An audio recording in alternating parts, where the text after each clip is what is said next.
Members of the committee, my name is Lily Melander, State Policy and Advocacy Director for the Medical Alley Association, representing over 600 members from the health innovation and care community.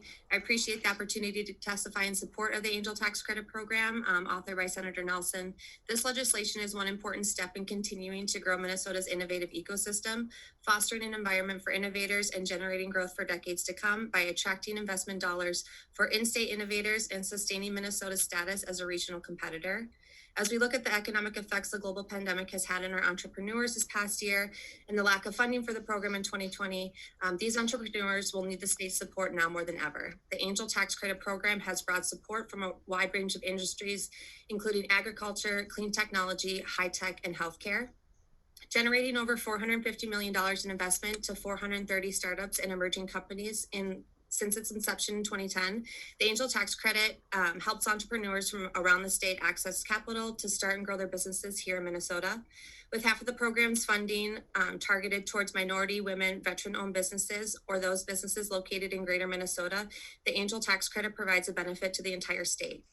The stability of the program is paramount in demonstrating consistent support for entrepreneurs and ensuring they choose Minnesota as a place to find and grow their innovative companies.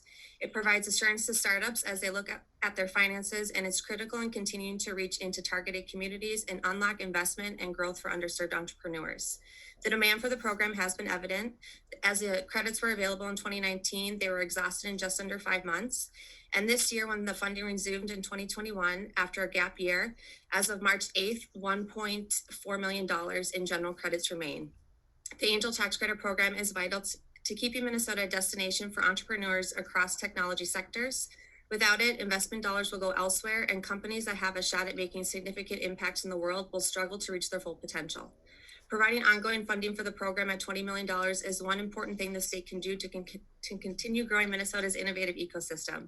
I know Senator Nelson mentioned that the health, innovation, and care community are some of the biggest users, many of which are on the call today. And before I turn it over to them, I just wanted to share a few key facts. Years without the Angel Tax Credit Program in 2018 and 2020, healthcare organizations receiving startup funding experienced the lowest numbers since 2011. And since the program's inception in 2010, companies have seen higher additional funding and investments. Again, I know Senator Nelson mentioned a 3-to-1 ratio in private investment. Since 2013, 142 health tech organizations received $147 million worth of Angel Tax Credit funds, raising an additional $600 million after that because of utilizing the credit. And from 2015 to 2020, women-owned health tech businesses received roughly $6 million in Angel Tax Credit funds, raising an additional $11 million. Minority-owned businesses in the health technology field received $9 million in Angel Tax Credit funds, raising an additional $50 million. And companies in greater Minnesota in the health technology field received $11 million in Angel Tax Credit funds, raising an additional $91 million. To conclude, to keep Minnesota as a leader as a global epicenter of health innovation and care, Minnesota must provide stable funding for the Angel Tax Credit Program so today's entrepreneurs can launch the companies to fight tomorrow's health, energy, food, and technology challenges. Again, I appreciate the opportunity to testify, and I'll turn it over to the others. My name is Gabriella Spence, and I am a Policy and Advocacy Manager at the Medical Alley Association. We are the cross-sector healthcare association that supports and advances Medical Alley's global leadership in health, innovation, and care. We are grateful to Senator Nelson for bringing forward SF 930 and are proud to support this initiative to improve access to Minnesota's research and development tax credit.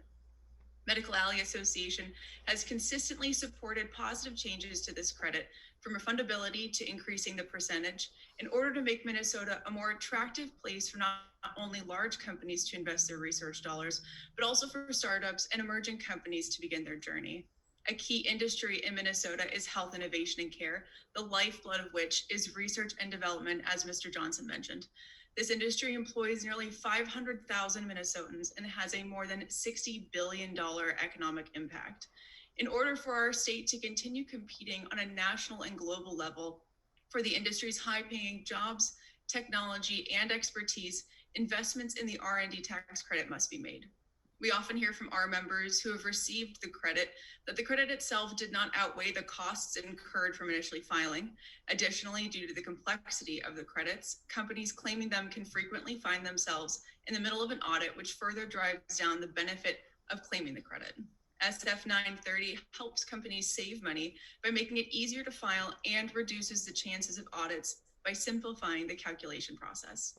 To maintain and expand our state's reputation as the global epicenter of health innovation and care, Minnesota must create a business environment that attracts investment and increases the opportunity for health innovation and care organizations to succeed. Enhancing the research and development tax credit like SF 930 does is a strong step in that direction. Thank you, and I'm happy to provide any further information.